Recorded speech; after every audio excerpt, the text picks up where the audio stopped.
Welcome into Chilling with the Chiefs. Today we're going to be looking back at the Commanders game. We did some impressive things on offense, and we had a little spice on defense too. We're also going to be looking around the league. We, unfortunately have an injury that Big Lou and I are both a little saddened by, and also a funny game between Cincinnati and the Jets. Uh, then we'll get to predictions. So that's around the corner. Chilling with the Chiefs, yeah, they bring the heat. Breaking it down, no retreat. Big Lou, Frisk, dog running in the streets. Podcast kings can't be beat. Chilling with the Chiefs, yeah, they bring the heat. Breaking it down, no retreat. Big Lou, Frisk, dog running in the streets. Podcast kings can't be beat. Late night grinding, truth bombs dropping. No fake smiles, no corporate stopping. Voices of the fans, the die-hard crew for the kingdom. They bleed through and through. Chilling with the Chiefs, yeah, they bring the heat. Breaking it down, no retreat. Big Lou, Frisk, dog running in the streets. Podcast kings can't be beat. Thanks for tuning in to Chilling with the Chiefs. Like, subscribe, and share, guys. We appreciate it every time you do. With me, as always, my co host, Big Lou. What up, Chiefs Kingdom? Again, always like, subscribe, get your pip hand out, powder that bad boy up, and slap that like button. So let's get into it, baby. Yeah, so, Big Lou, I don't know. We're not going to get right into the game today because I want to talk about a different game that I found just absolutely hilarious. And the reason I found it hilarious because while I was watching the early games on Sunday, excuse me, uh, you know, the game that I was watching, they mentioned that, oh, Cincinnati looks different with Joe Flacco under center at quarterback. And then I'm looking at the scores in the upper left-hand corner, and I see the score flash up 39-38. The Jets are beating Cincinnati. I was like, "Oh, is this the new Cincinnati? They lose to the worst team in the league? Okay, awesome." The funny thing is that what's the Jets' head coach name? I can't Aaron remember. Glenn. Aaron Glenn decides when he scores the 30 the touchdown to make it 30 points, right? Instead of just kicking the field goal, he's like, nah, I'm gonna go for two, make it 32 because I think we're gonna score again and win this game. Sure enough, they go right 23 points. The Jets scored in the fourth quarter, man. What the hell? I think the surprising part, at least for me, like I knew Cincinnati's defense was going to suck this year. Um, so that part isn't surprising. I think the surprising part is it was the Jets. And like, by the way, most of their damage that they did was on. I think they ran for more yards than Fields threw for. Now he still threw for like 240, but they ran for 250. Um, Yeah. Brees Hall had a fantastic night, and he even threw for a touchdown. yeah, that was the one that sealed the game, if I'm not mistaken. Uh, so that good on the Jets for apparently not they haven't given up on at least trying to win. So good for them. Uh, but shame on you, Cincinnati. Yeah, we're the new Bengals because Joe Flacco's under center. Now Joe Flacco, you lost to the Jets and he's hurt. So Jake Browning, I How think bad? How bad is Flacco hurt? I I mean, don't I don't think it's like season ender, but I think it's like might be more than a week, if that yeah, makes sense. yeah. I mean, because it's so like I heard he was hurt, but I didn't hear the extent of like if he was going to miss any games, if he was going to miss practice this week or anything like that. So I don't know. Of course, like I give a shit, anyways. It's the fucking Bengals. And I hate of all arrogant fucking teams in the league, that's the one that I just like. Listen, I like a little arrogance. I like a little cockiness, but they act like they've won 3 Super Bowls, and it's so like, dude, you haven't won shit. And you can't even beat the champs over here. So I don't care. But yeah, Brees Hall, 18 attempts, 133 yards, 2 touchdowns. And like I said, he had that one passing touchdown too as well. It's like awesome. It's like I have him on my fantasy league, so I always, I had a feeling he was going to have a break, and he's having a great season, even though the Jets are having a terrible season. It's amazing to me. Well, maybe the Chiefs can trade for him. I don't know. Yeah, that ain't happening. Probably not. Probably not. But you did Bro. see who we did bring back, right? I think this is I big did, news. especially because comes from the same team we were just talking about, the Bengals. They're a joke. Welcome back to Chiefs Kingdom, MV Pinnell, one of our favorite players. Uh, I don't think he should have been let go of personally, I think that was a mystery to all of us. but I will tell you, Big Lou, interesting factoid. The last 2 times that we added Mike Pinnell midseason, we won the Super Bowl. I'm not Oh, saying, I'm just saying. oh, oh! What you talking about, Willis? What you talking about, Willis? Listen, I'm so happy to have Big 10 play Pinnell back. And, I was hearing on the radio that, like, if you could get 15 plays, you can get 17 plays out of Mike Pinnell. I'm like, shit. Yeah, Spags already knows. I'm getting 10 plays out of this guy game. But let me tell you something. They're going to be 10 big plays. And it's a good thing because Pinnell's different than Naughty. Naughty is, comes out on third downs, right? He's not really a plug up the hole for the pass rush, right?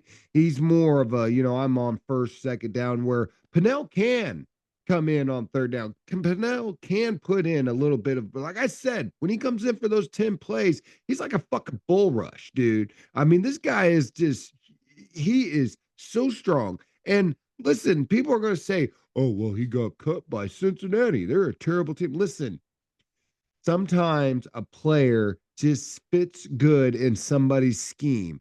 And obviously, Spags knows how to utilize Pinnell, and I'm so happy to see Big 69 back in the starting lineup. Well, is he going to be in the starting lineup or is he going to go to the practice squad and then get moved up? What's going to happen here, Frizz Dog? No, he's already in the 53. He's on the 53 man roster. They waived Malik Herring. Oh, did and listen, Tillery had a great game last week too, by the way, and I really like that signing.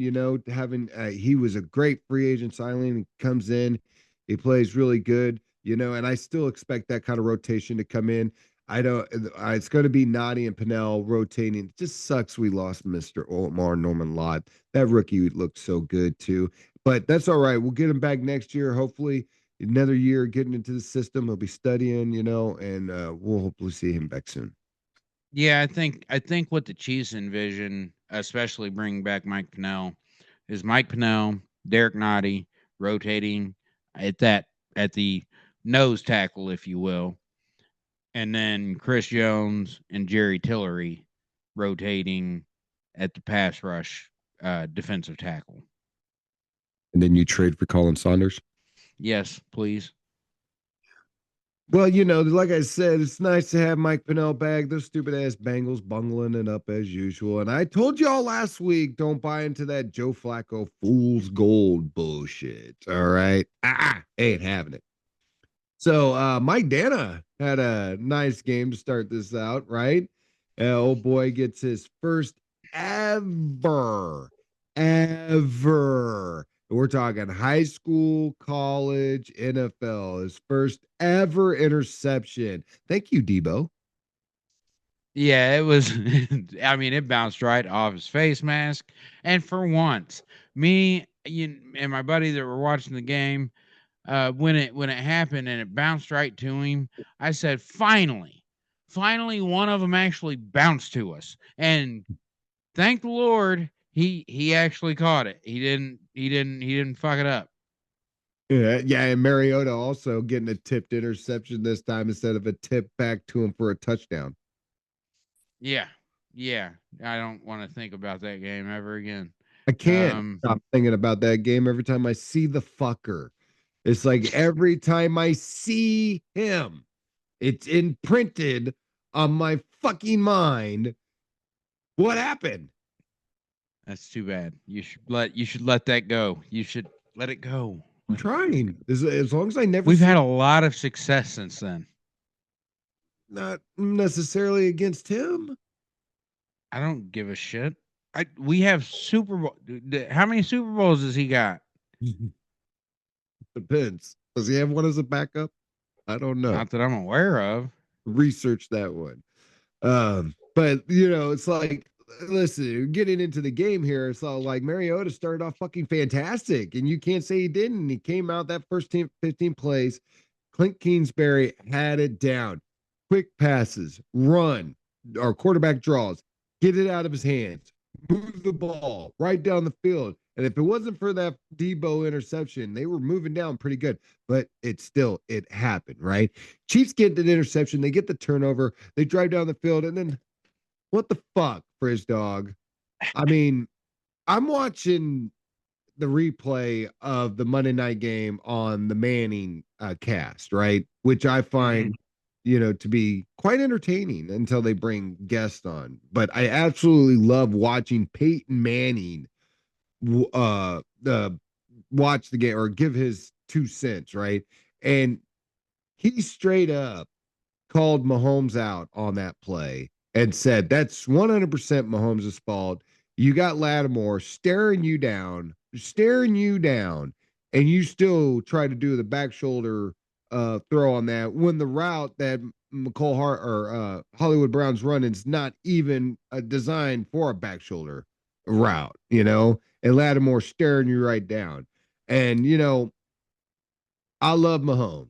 I would say, well, Peyton Manning, what the fuck do you know? Well, he is a Hall of Famer. So I do like his opinion on it. And listen, you see it at his perspective like that, you're like, I still love Mahomes. Don't get me wrong. Mahomes makes mistakes. And Mahomes would even tell you too. That was his bad. Latimer is a great player. He's gonna make good plays like that.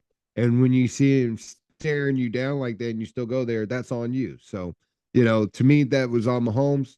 That was a bad play, bad mistake. But hey, it happens. Yeah, it wasn't. It wasn't an advisable throw. It was not a good throw. That being true, I think, and I'm not saying it's his fault. It is Patrick's fault on that particular throw. However, I think Hollywood could have fought maybe a little bit more, and at Again, I least don't think Hollywood's route it threw him off. He wasn't expecting to have to try to fight for a back shoulder pass. yeah. Well, I mean, I don't know. Hey, listen, like I said, Mahomes would even say it was his fault, and listen, I couldn't even get the ball halfway there on that pass. So Well, I don't give a shit. that's true, but Mahomes will also tell you the one that Kelsey popped up and got intercepted. He'd find some way to say it was his fault too, We and that one's understand quarterback speak and when it's really his fault, though. Come on. You know that too. You know the difference between him just doing quarterback speak and him actually calling out, yeah, that was my fault. That Lattimore interception, that was it straight up. That was his fault. He knows it. That was a play he shouldn't have done. And listen, we know Mahomes, he's a competitive prick. Maybe he was being a little arrogant. Maybe he thought he could thread the needle on Lattimore. It's one of those like on the basketball court. You got two great players. You want to show each other up. But Lattimore got the last word on that one. Yeah, and I don't worry about that because when I think about when Patrick's rolling out or making a play happen, um, generally speaking, and when I say generally, I mean high generally, like 90% of the time, if he's got to make a some kind of a decision as to where to go, it's going to be the right decision. Um, and I Oh think yeah, he has a high percentage of making the right decision. yeah, so I don't worry about him. Yes, I like you said, he made the throw probably being a little arrogant and thinking, "Nah, I can get it in there. I Yeah, I I got this rocket laser arm, homie." yeah. And Lattimer's like, I got you the whole way. Thank you. So, listen, like I It was said, still an impressive interception too, by the way. well, it was, because they do say that, defensive backs is just, wide receivers that couldn't catch. So, and that was a great catch, way to get in bounds too. I mean, it was, really good. But Um, oh, we we talked about the things he did wrong. Now let's talk about the shit he did right because he still had 3 passing touchdowns. we're gonna get into it. We're gonna get into it. We're pointing out the bad. We're breaking it down to build it up. Don't give me you know how it rolls. Jalen Moore and Mike Caliendo kind of started this game out a little shaky. I mean, there was a couple plays there where looked like Jalen Moore was rolling on skates, and Martin winding up getting 2 sacks that game, one off of Moore, and including him rushing him on that. It looked like that interception. It looked like Mahomes probably felt, in his back, I was like, hey, but both guys settled down. That's what I liked about it. It's like Jalen Moore settled down, and then all of a sudden you didn't hear his name and you didn't hear any pressure coming off that side. So I thought that was really good. And Caliendo, yes, got his, ass handed to him on that play where Mahomes got fucking just smacked in the face. And you watch it, yeah, Caliendo, 1-on-1, he got fucking laid out. And it was all like, but like we just said with Mahomes, that shit happens, dude. You're not 1,000. You don't bat 1,000, dude. You get beat. Everybody gets beat. It's like Mahomes said in his presser. You got to be able to forget that. You make mistakes. You got to be able to forget that and move on. We got to keep moving on. Like my boy Frizdog said with me with Mariota, I got to move on. I got to move on from that. Right. Caliendo and Moore moved on from that, and they wind up having pretty good games. Yeah, yeah. Like you said, it was a rough start. It was a rough start, and Jalen Moore got beat a couple times with the same move, which was a like he was take the edge rusher was taking an outside arc angle and then stopping and just pushing Jalen Moore over and going to the inside. Um, and he beat him a couple times with it, but like you said, they settled down, they settled in, they gave Patrick the time he needed, and specifically the second half, they came out. I mean, to be fair, even with those offensive line faux pas, if you will, we were still driving the ball Yeah. consistently on them. Yeah, yeah. That, like you said, even with that, it still ended on a bad interception by Mahomes. You know, and then the defense comes back out right after they got an interception. Now we give them up back-to-back interceptions. Defense comes out and they make the stop. Well, no, I gotta ask you, Frizz Dog, the first time in regular season for the Chiefs, we had one in preseason, but this is the first time in regular season where virtual measurement came into effect and it helped out for the Chiefs. Like I asked you, Frizz Dog, in your opinion, when you first see the play, didn't it not look like he had the first down? But when the ref comes in, I don't think he had the first down personally. I think was where the ball was when his knee came down. He was still a little short of the line. As we joked when the virtual measurement came out and it said he was 5 inches short. We said, that's a lot of guys.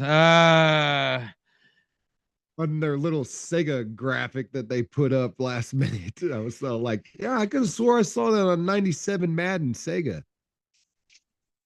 Yeah, well, maybe, Maybe, maybe. I maybe. think you're maybe it was more like 99, 2000, whatever. Yeah. It could have been 99, 2000. It was not great. Uh, and I don't think I don't know what you mean by the virtual measurement helped us. It didn't though No, no, no, because no, no, no. I just like seeing the virtual measurement. I was talking about the ref spot actually, because the ref came right in, and when you first see the play, because Ertz has it in his other arm, right? The arm that's supposed to be on the side of the line, and it looks like okay, man, it looks like he got the first down, but the ref comes right in, and I have to admit, when I saw the replay, like you were talking about, where his knee came down and where the ball was, I was like, that's then here comes my Chiefs colored glasses. People are going to say, but I thought that was a great spot by the ref. And if it would have been the other way, I would have said the same way. If it would have been for Washington, I'd be like, damn, that was a good spot by the refs, right there. But, so like, and for it to be 5 inches short by the five, whatever, sorry. Hey, next time on fourth down, Mariota, why don't you make sure the ball's past the line of scrimmage to the target you're throwing to? there you go. Then you take all doubt away from everybody because you just Yeah, yeah. passed it. And Like, so the Chiefs pull out a turnover on downs. I call that a turnover. I don't give a shit what anybody else says. That's a turnover. It's a turnover on hmm downs. It says it right in the fucking sign. It's a turnover on downs. It's a turnover. It doesn't get registered as a turnover, but hey, whatever. In Big Lou's book, it's a turnover. And then Travis does it again, tips the ball up. Now, I see on the Manning cam, right, on the Manning broadcast, right? Is he throwing it to Travis on that play, or is he throwing it to Juju? I mean, Travis obviously thought he was throwing it to him. Yeah, and Patrick, doesn't really say, it's supposed to go to Juju. And, so I guess Trav thought it was for now Trav caused the tip that made the interception for Wagner, so he's going to take full blame for it. Regardless, he's not going to sit there and say, well, it was supposed to go to Juju. No, he's going to be like, I got to bring that in. That's on me. You know, he knows how to PR that shit.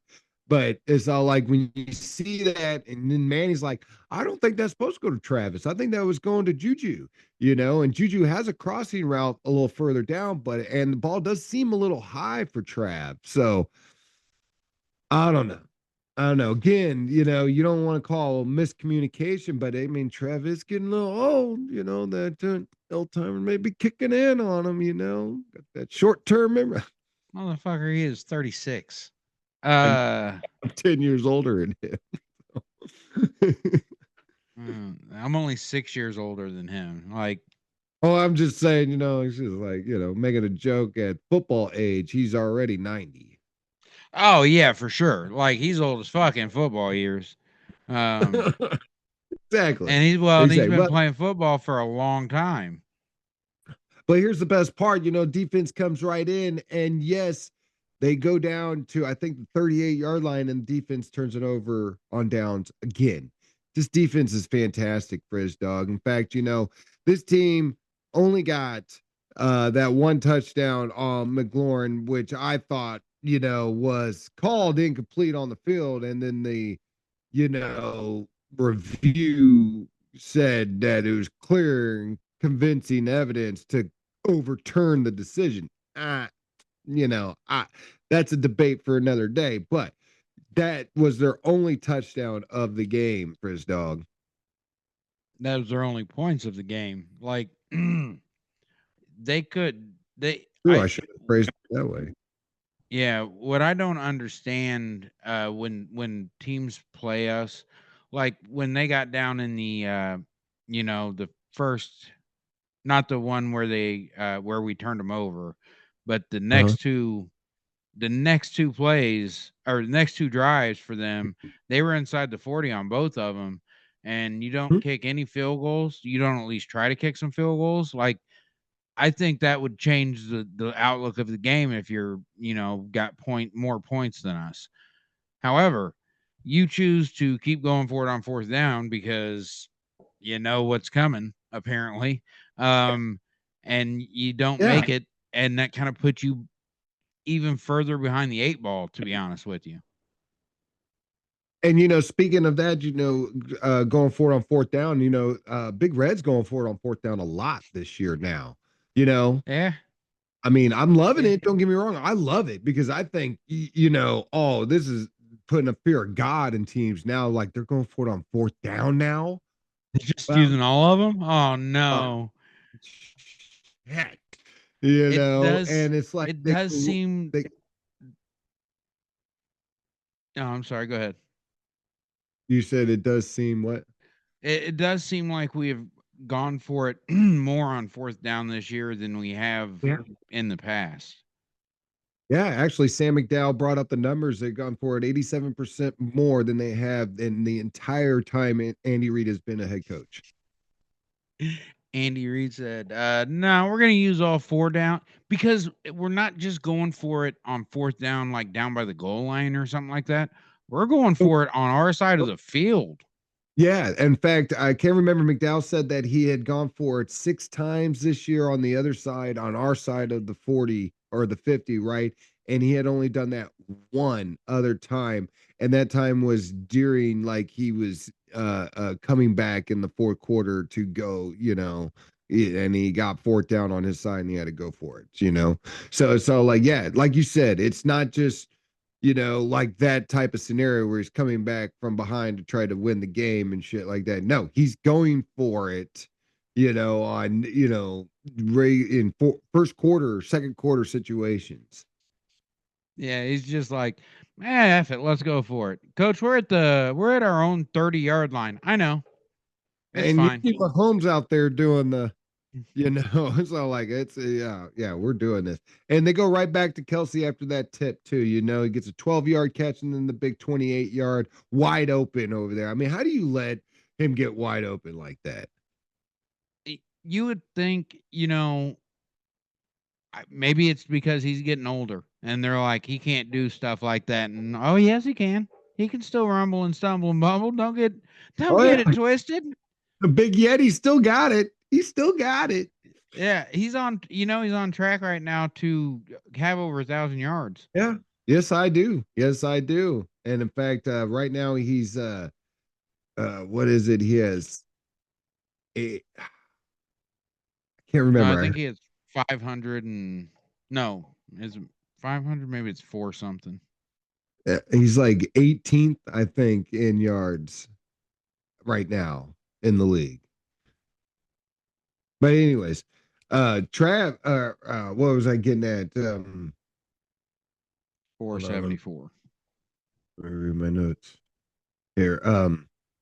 Now when you're looking at these two drives that the Chiefs had going down to score, right? So it's like they get their second drive, they go right down, and then of course my man Kareem Hunt with 2 yards to go or less on a touchdown or a third and fourth down, he's fucking money. The man's money. He has 5 touchdowns this year for his dog on rushing plays that were 2 yards to go on the goal or less on the goal line. Five. He's money. Yeah, I mean Kareem Hunt for what his shortcomings are at this stage in his career, being he's just not as explosive as he used to be. Like he's doing something at a pace on third and fourth and short and goal line that is kind of unheard of, to be honest with you. Um, Oh, it absolutely is. Actually, he has gone for it 16 times on third, fourth, or goal line on 2 yards or less. He has made it 14 times. He is 87.5% success rate on a play for a second or for 2 yards or less on third, fourth down. He has a better success rate than the tush push. Yeah, and that's 2 yards or less. I'd be interested to see what it is at just a yard or less. I bet he gets it almost every time. I mean, I guess he almost gets it every time, 2 yards or less. So, yeah, It's like it's an it's excellent ridiculous. weapon to have. Mhm. And I think It he's like you said shortcomings, but I think to him, it's like he knows how to adjust to the times.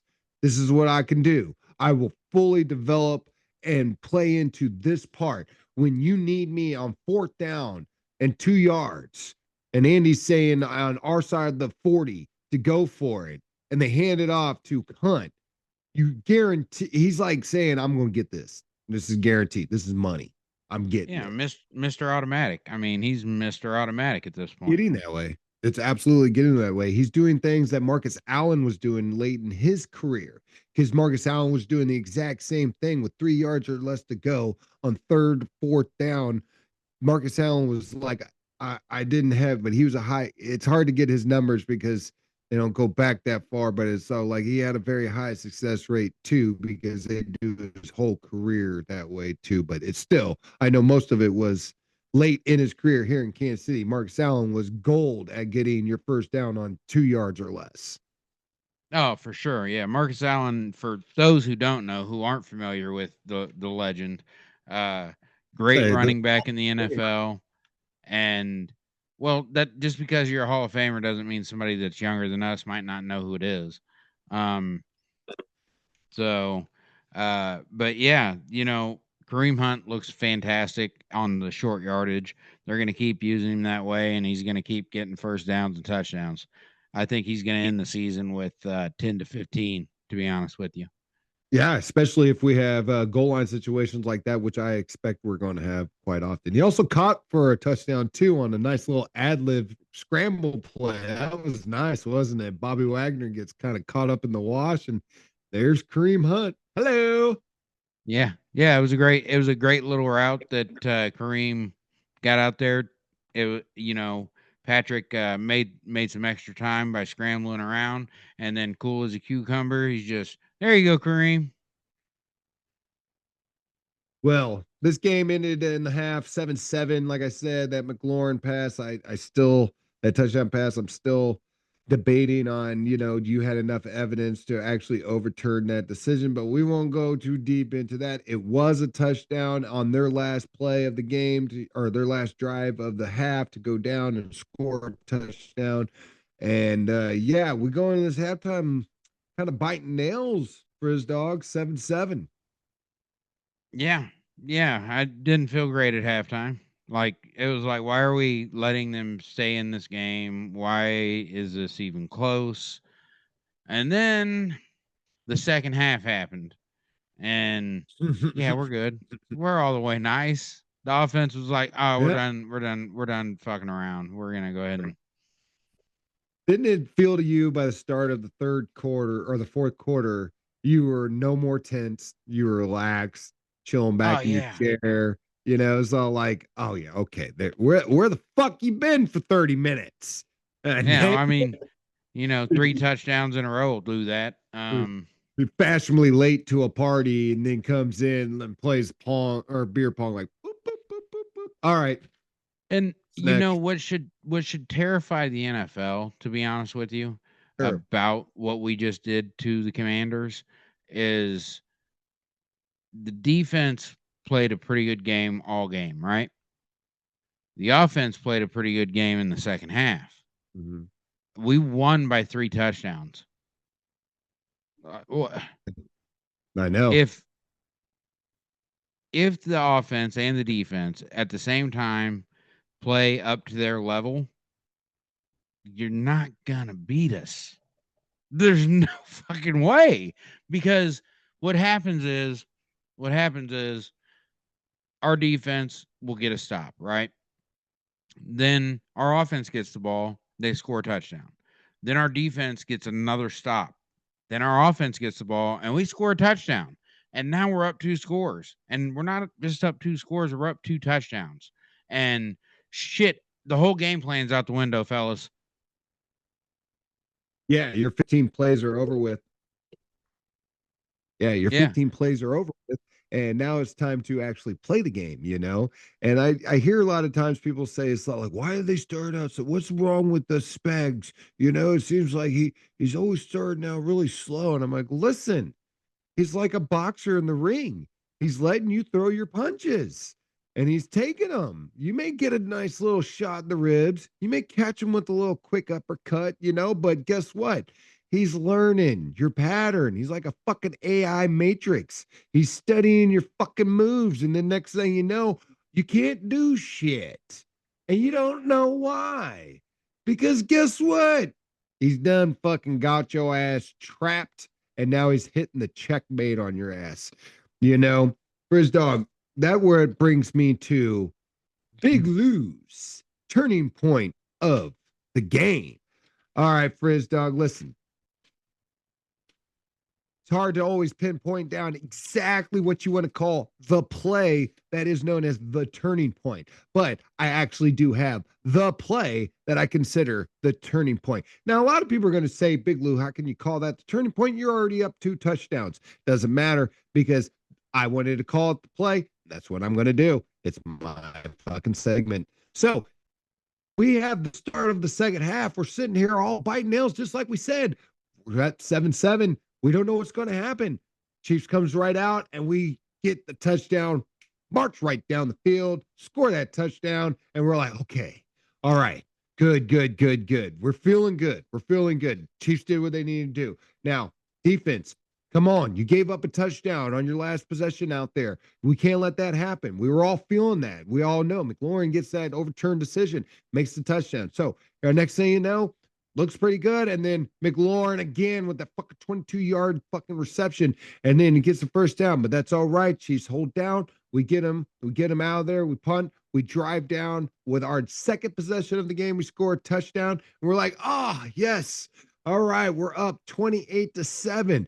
We're looking good. They get their other possession. And next thing you know, fucking McLaurin again with a 25-yard pass right down the sideline, bringing it to the 46, or I think it was the 41-yard line, getting them in field goal range, right?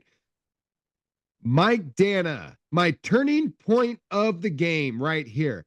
Mike Dana on third down winds up getting the big sack that we needed, the one sack that drives him out of field goal range. So it's not about just getting the sack. It's also about driving him out of the field goal range, taking points off the board. And guess what, Kingdom? That's the last time Washington got on the other side of the 50. They never saw our side of the green again. And that to me right there, Mike Dana making the turning point of the game and causing the Chiefs defense to absolutely look good once again. Right now, Frizz Dog, Chiefs defense only giving up 17.7 points per game and giving up 5.3 yards per play. This is absolutely fantastic. I'm loving it. My defense looking good, and the offense is also coming together. Like you said, look out, NFL. Yeah, and that's a great turning point of the game. And like you said, look out NFL. And one of the reasons the defense has looked so good this year, so good. Um, our defense, we haven't gotten necessarily a whole bunch of sacks or anything like that. But there's some other things that go into, playing defensive line, whether it be defensive tackle or defensive end, that will help to determine if you're having a successful game or a not successful game. Um, a player I want to look at, my player of the game, in fact, my new segment. I want to look at George Karlaftis. I think he was the player of the game and the player of the game on defense. George Karlaftis only had one sack. He only had 2 tackles. So people are saying, well, how's he the player of the game? He had 1 sack and 2 tackles. Well, what you don't see from those numbers, what you don't see from if you don't look into extended numbers, which sometimes can be deceiving, but he had 9 quarterback pressures. 9 quarterback pressures when you get almost double digit pressures in any given game, you're having a hell of a game. Um, the fact that he got 9 pressures, he only got 1 sack. Like I said, he only got 1 sack, but he got 9 pressures. That means he affected 9 plays by making Marcus Mariota either move off of his spot or scramble to the left, scramble to the right, scramble out of the pocket. Um, he did, and then while he only had 2 tackles total, he did his job in terms of maintaining his running lane, if you know what I mean. He just had a very, very efficient, fantastic game. And I think he's gotten a little flack this year because he hasn't necessarily, I don't know what people expected of him, to be honest with you, because if you look at where he is statistically so far this year, he's right on track, I think, to have about 9 sacks, uh, which is fine. That's what he's been. And that's what he is. Like when he signed his big contract, I think people were expecting him to become this 20 sack player or something. That's not George Karlaftis wins because he tries real hard and he's got a high end motor in terms of he's always going. Um, but he also does his job in terms of maintaining his run lane so that people aren't just ripping off runs. He does his job as he's supposed to, and I think he should get a shout out. And so I'm shouting him out because he's my player of the game. I love it. I love Big George being the player, Big Fritz Dogs player of the game. That's awesome. So, yes, check it out. Our new segments, Turning Point, Big Loose Turning Point, Frizz Dogs player of the game. Y'all gonna love those from now on. Frizz Dog, just kind of wrap up the game here. I'd like to give out to the injuries here. Looks like we didn't come out of this little unscathed, did we? Had three injuries in this game, I do believe. Well, I mean, we know Isaiah Pacheco has uh, I don't know if they called it a sprained MCL or something like that. He is going to be week to week. From what I've been hearing, like on different radio stations and stuff, I don't think they expect him necessarily to play this week or practice. Which would mean they're going to give him 2 weeks off because our bye weeks after this week. Um, which that's fine if you think that will make sure he's healthy for the long term, the stretch.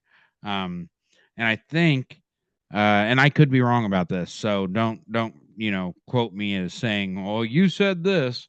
Um, I think we're going to see Josh Simmons after the bye week. I think is where he will be back. What does this do for the running back room?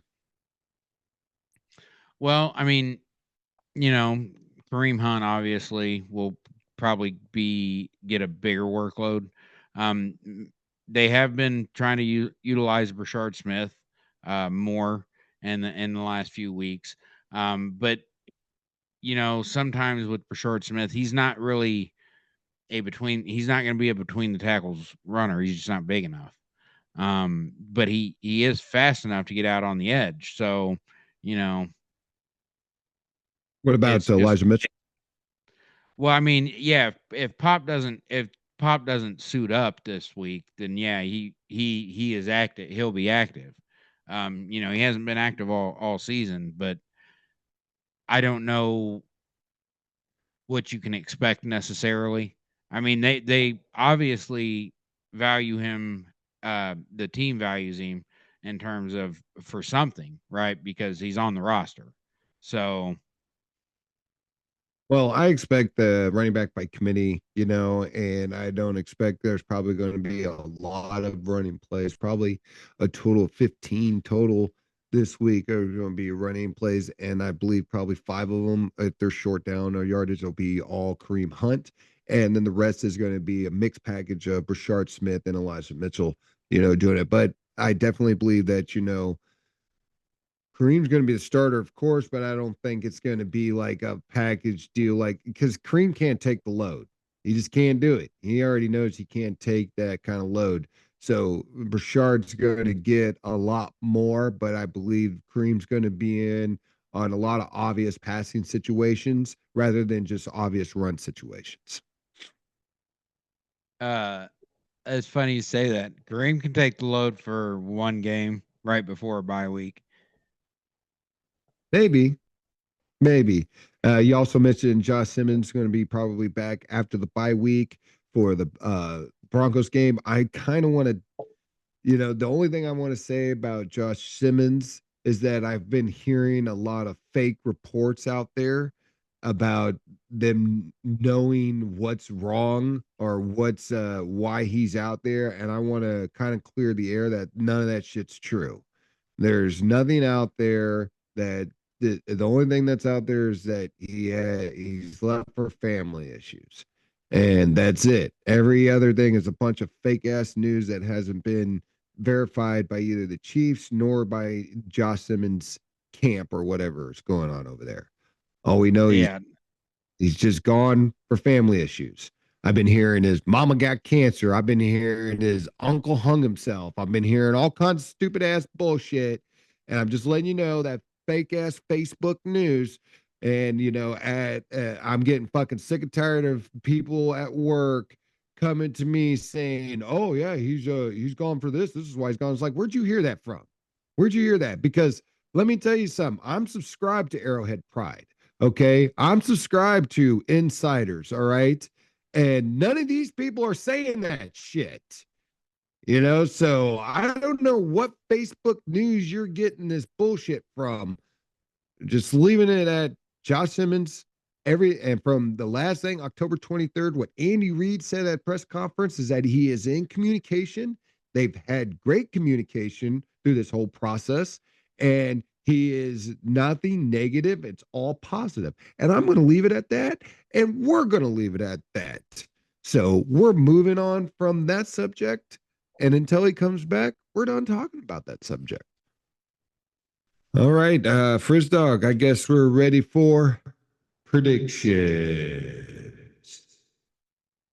yes, sir. How did we do last week, Frizz Dog? Listen, What? you did fantastic. Oh, did I? I You missed went one, right? 4-0. Oh, 4-0. No way. I did not do as well. Two, Uh, right? I got you I at two. did TS 2-2, two Uh, and two. So, you season. know, That puts us at the season now. I am still in the lead by a game. 22-13 for me, 21-14 for you. You know what? I'm telling you, I'm liking my prediction. Yeah, I'm getting there. I'm getting there. I'm feeling really good on how I started off real bad. I'm getting better and better, and I actually won on my bet this week because I took the Chiefs to cover those points, and they did. They did. All right. I guess I could start off. We'll go with the Denver and the Houston, Texas game. And this is at Houston Texans.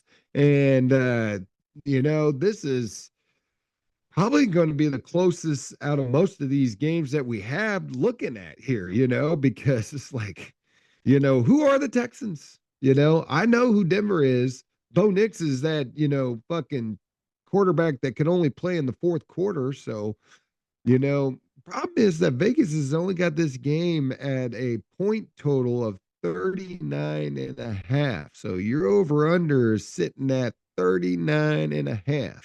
That's not a lot of points. That's not a lot of points at all. At all. So unless this is going to be a 21-17 game, which it could be, I'm looking at, some low points myself. In fact, I like that score. I'm going to go 21-17. Unfortunately, it's going to be Denver.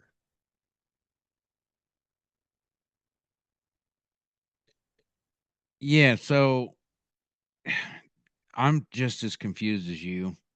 Um, because Houston has a really good defense. Like they're number one, I think, defense in the league. Denver has a good defense. They're probably in the top 5 of defenses in the league. So They the lost. question is, wh- which defense is going to play better? I guess.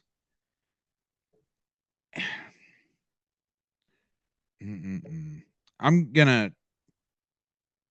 I don't know. Houston's so confusing.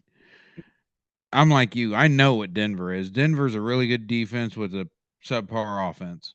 Um, in my opinion, or maybe a par offense. Uh, I'll take Houston. I don't feel real great about it though.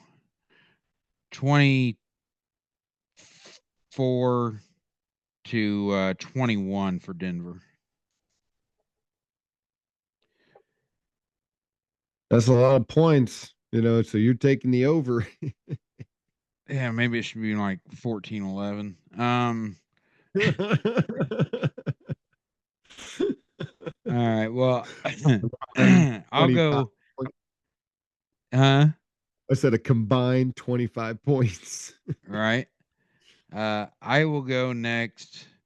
To let's go to Las Vegas just for shits and giggles, because the other ones I don't. I like. There's nothing to even talk about really. Um, Jacksonville goes to Las Vegas. Uh, Las Vegas is who they are. You know what I mean? So until they show me something else, I can't pick them to win. Um, Jacksonville wins 24-10. Yeah, I'm with you on the same deal. You pretty much summed it up too. I'm going Jacksonville as well, but I'm not going 24-10. I'm going 38-10. This is a get right game for anybody who plays Las Vegas. So get right. All right, and I'm not going to take too long on this one either. I'm going to take the Chargers over Tennessee because it's Tennessee. So that's how I look at that. And yeah, I expect the Chargers to put some points up on this one too. I go 28-7 on this one. Chargers go to Tennessee. This again, like Tennessee is who they are. They fired their head coach. That's all you need to know. 27-14 Chargers. All right, it's your week to pick the pick 'em games first. Yep, and the game that I picked, we were talking about it earlier actually, because I think it's a what the hell is this game? What are you going to get? What are you going to get? And it's Chicago versus Cincinnati. Uh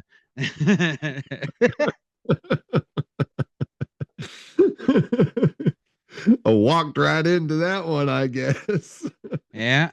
I mean, I already had it picked out to be that's why I thought it was funny when you said something about it. Oh my goodness, you're right. You're right. And if I'm looking at, you're probably. I think Flacco's not gonna play, so Jake Browning is getting this game. But here's the funny thing. The over under is at 51 and a half. It's the largest over under of the week.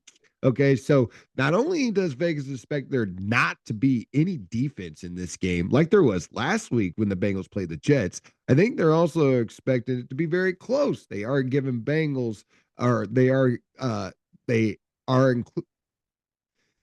they have the Bears at a 3-point favorite. So at Cincinnati. So I'm going with Vegas on this one all the way around. I'm going to take Vegas. I'm going to go Chicago. I'm going to take the points. I'm going to take the over under.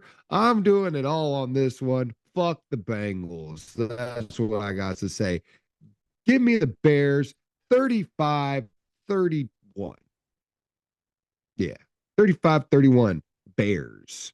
66 points. That's a lot of points. It's going to be a lot of points. Trust me on this one. If you have T. Higgins and Chase Daniel or Jamar Chase, start them. That's all I got to say. If you have Chase Daniel, he's retired. Um I know. Well, listen, I already had this game picked out too as well. That's why I didn't mention it on that side because I didn't want you to think, oh yeah, that'd be a good game. Let's go ahead and let's do that one. My game for you is going to be the Colts at the Steelers? I think Indianapolis, even though it's away, uh, I'm going to take Indianapolis in this game. Do you have the line pulled up for it? I want to guess it. Yeah, I just want to guess it. okay. Okay, I'm guessing the line is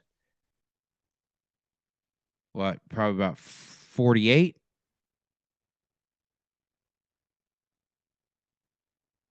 higher. Oh, 50? And a half. 50 and a half. Okay. Okay. Well, I wouldn't. Is Indy favored? Yes, by Three and a half. 3 points. 3 points. Yeah, I'm taking Indy because I think they're favored by three. That should probably be more like a touchdown. Um, I'm going to take Indy 31 to Pittsburgh 24. All right. So that means you is it me who leads off this Oh, game? I'll lead it off. No worries. Okay. It's the last game. It's our game.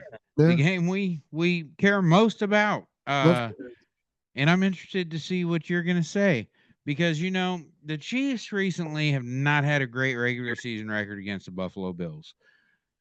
But I don't think this is those seasons. Buffalo does not have a great receiving core. They have a great running back, great quarterback, but I think our defense will be able to slow them down plenty enough. And our offense, like Buffalo's defense, they're going to be without Ed Oliver also. Um, Buffalo's defense is not as good as our defense is, and I think we're going to be able to put points up. Um, so of course, I'm taking us, and I think we're putting points up. By the way, a lot of them, 38-24. Listen, I think the Chiefs have averaged over 30 points in the last 5 games. So I definitely believe that it is going to be a high scoring game. And in fact, I think Vegas has got it also as a high scoring game, 52.5 points, they believe. So they also don't think there's going to be a lot of defense on this game, too, as well. I'm also in agreement, too. I think that this game is going to be, yes, the Chiefs or the Buffalo doesn't have very good defense, and yes, they're down. The Buffalo is also down 2 good receivers. But here's the thing: I'm sorry, I just feel like this is the game that the Chiefs get their final loss of the season. I this Now is that all. I does. mean, it's just one of those deals that I just feel like it's going to be a punch back and forth with them. And it's going to come down to who's got the ball last. And I believe in Buffalo, Josh Allen is going to get the ball last. And yeah, it's going to wind up being, a loss. And it's going to be real close, though. I'm right there with you. I think it's going to wind up being 35-34 Buffalo. Yeah, no, I have Buffalo scoring 24, so And you got Chiefs scoring 38. So, sure do. so I'd be happy to lose this pick every time, 100% of the time. It's We're just, favored, aren't we? yeah, by 1.5 points And we're playing there. So playing there. And a half. 4.5. Yeah. That's All reality. right, That's wrap it reality. episode. The chilling with the Chiefs. We enjoy every week you coming in and sitting down. Please always hit that like when you watch. We love it when you hit that like. You don't always have to subscribe. That's okay. We like it if you subscribe. Please subscribe. But please hit that like button every time you watch. And we're getting past halfway point. The season's coming to a rapid end. It always happens. The holiday season's coming up. Everybody enjoy your Halloween. Ooh, ghosts and goblins. I hope you've been watching a lot of scary movies. I know I have because it's my favorite holiday of the year. I love Halloween. So all you little ghouls and goblins out there, have a good time when you trick or treat. Be safe. And as always, take care of yourselves and each other. And go Chiefs! Yeah, thanks everybody for tuning in yet again. And as Big Lou said, like, subscribe, all that helps us in growing the channel. That's what we would like to do. We'd like to grow the channel, and get out to all the Chiefs fans to let them know how we feel as regular Chiefs fans. Something that sometimes I think can get lost in the shuffle. Um, but please like, subscribe. We appreciate your viewership, if you will. And as always, only you can prevent forest fires. And go Chiefs!